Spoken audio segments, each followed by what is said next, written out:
Halo, di video ini kita bakal belajar tentang dasar-dasar editing video di aplikasi Premiere Pro. Jadi aplikasi Premiere Pro ini merupakan aplikasi editing video yang dikembangkan oleh Adobe, yang mana software ini paling banyak digunakan oleh profesional di industri film, TV, dan media digital. Oke, langsung aja kita masuk ke aplikasinya. Inilah tampilan utama yang akan teman-teman lihat dari aplikasi Adobe Premiere Pro. Di sini ada beberapa panel yang harus teman-teman pahami fungsinya. Panel-panel ini bakal jadi acuan dasar ketika kita mau ngedit itu harus kemana. Oke, yang pertama di sini ada namanya Project Panel. Panel ini merupakan tempat di mana semua file media yang diimport ke aplikasi Premiere Pro ini berkumpul. File video, file musik, foto, dan lain-lain, semua akan kumpul dan terlihat di sini sebagai sumber project yang akan dijadikan bahan editing. Cara importnya yang paling mudah adalah cukup drag and drop aja file-file yang akan dimasukkan ke aplikasi, dan secara otomatis akan muncul di sini. Di panel ini juga ada beberapa panel lain seperti efek, media browser, info. Kalau kamu pengen lihat ada panel apa aja di sini, cukup klik panah yang ada di bagian ini. Di atas ini ada Source Monitor Panel. Di sini tempat di mana teman-teman bisa lihat dan preview file-file yang ada di Project Panel tadi. Cukup klik 2 kali di file projectnya dan secara otomatis bakal muncul preview di sini. Selain Source Monitor di sini juga ada panel-panel lain seperti Effect Control, Audio Clip Mixer, dan plugin-plugin yang bisa di-customize nantinya di sini.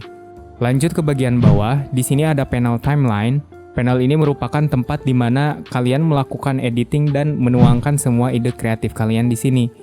Ini adalah tempat di mana sebagian besar proses editing teman-teman dikerjakan.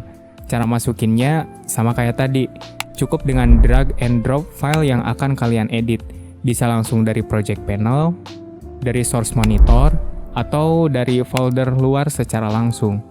Nantinya file yang di drop ke timeline akan otomatis muncul juga di project panel. Di sini teman-teman juga bisa lihat track video dan audio, ada track 1, track 2, track 3, dan seterusnya. Kalau mau tambah tracknya, teman-teman cukup drag aja videonya ke atas seperti ini. Nantinya secara otomatis tracknya bertambah. Pahami konsep dari track ini bahwa video yang disimpan di track paling atas itu adalah video yang akan tampil di hasil editing. Jadi kalau ada video yang bertumpuk di beberapa track, maka video yang akan muncul hanyalah video yang ada di track paling atas. Sebelah kiri timeline ada Tools Panel. Ini adalah alat-alat atau perkakas yang dibutuhkan untuk melakukan editing. Di sini ada gambar panah untuk selection, silet untuk cut, pulpen Majapahit untuk masking, dan banyak lagi alat-alat yang bisa kalian coba satu-satu. Di atas timeline ada yang namanya Program Monitor. Di panel ini teman-teman bisa lihat hasil kerja teman-teman yang ada di timeline. Jadi output dari timeline yang dikerjakan tadi akan muncul previewnya di sini. Cara untuk play and stop previewnya cukup dengan tekan tombol spasi. Terakhir di bagian paling kanan ada audio meters. Ini untuk melihat seberapa keras atau pelan audio di project kita.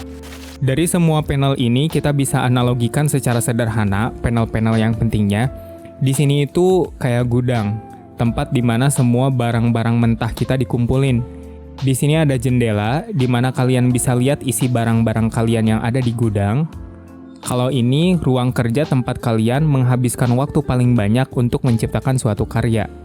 Kalau butuh barang, tinggal ambil dari gudang dan pindahin ke tempat kerja. Hasil kerjanya bisa dilihat di sini secara real time. Itulah semua panel-panel di tampilan awal Adobe Premiere Pro.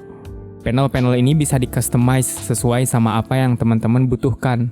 Tapi, untuk belajar basic, ini adalah panel yang paling baik dan fungsional yang bisa membantu mempercepat proses belajar. Kalau teman-teman udah terlanjur atur panelnya dan gak sengaja panelnya jadi acak atau ada yang hilang, teman-teman cukup klik Window, Workspace, lalu pilih Reset to Save Layout. Dan semua akan balik seperti semula. Cek video selanjutnya di playlist belajar editing Premiere Pro untuk pelajaran selanjutnya.